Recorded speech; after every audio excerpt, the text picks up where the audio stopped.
Friends, today mini blog బీరకాయ curry చేస్తాను. అది ఎలా చేస్తాననేది చూపించేస్తాను. చూసేయండి ఫ్రెండ్స్. మా స్టైల్లో ఎట్లా చేస్తాననేది చూపిస్తాను. నేనే చూపిస్తాను. Bye friends.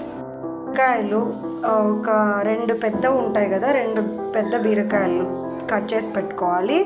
ఇవి శనగిత్తనాలు కొంచెం ఇట్లా ఒకసారి గ్రైండ్ చేసుకోవాలి. ఇది కొబ్బరి, తెల్లవాయి, తర్వాత ధనియాల పౌడరు, కరివేపాకు, ఆవాలు, ఒట్టిమిరపకాయలు, టమోటా, కొత్తిమీర, ఎర్రగడ్డ, పచ్చిమిరపకాయలు ఇట్లా ఒకసారి బ్లెండ్ చేసి పెట్టుకోవాలి. పసుపు, విత్తనాలు పచ్చివే వేసుకోవాలి. ఒక 3 స్పూన్స్ ఆయిల్ వేసుకోవాలి. తర్వాత ఆవాలును, ఒట్టిమిరపకాయలు,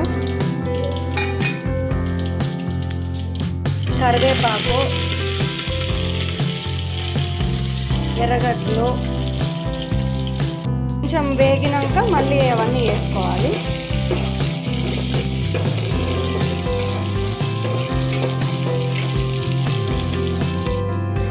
నెక్స్ట్ కొబ్బరి, ధనియాల పొడి, తర్వాత పచ్చిమిరపకాయ మనకు మిక్సీకి వేసి పెట్టుకుంటాం కదా, అవన్నీ వేసేసుకోవాలి.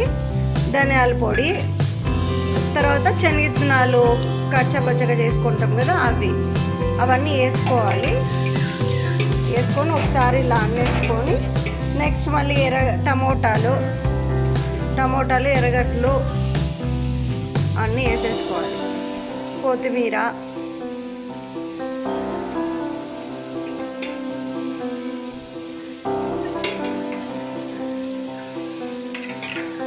వేసుకున్నాక బీరకాయలు వేసేసుకోవాలి.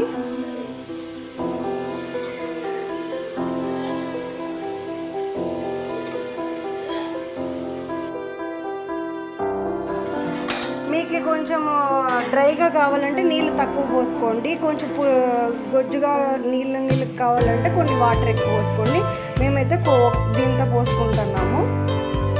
ఒక ఫుల్గా పోసుకొని కొన్ని పోసుకుంటున్నాము. ఒక గ్లాస్ పసుపు వేసుకోవాలి, ఒక స్పూను. తర్వాత ఉప్పు వేసుకోవాలి. మేమైతే ఇంట్లో వాటర్ వేసుకుంటున్నాము. కొంచెం ముద్దలో కాబట్టి మీకు ఏదైనా చపాతీలో అట్లా కావాలంటే డ్రైగా కూడా తీసుకోవచ్చు. కొంచెం వాటర్ తీసుకోండి. అది ఎలా చూపిస్తాను.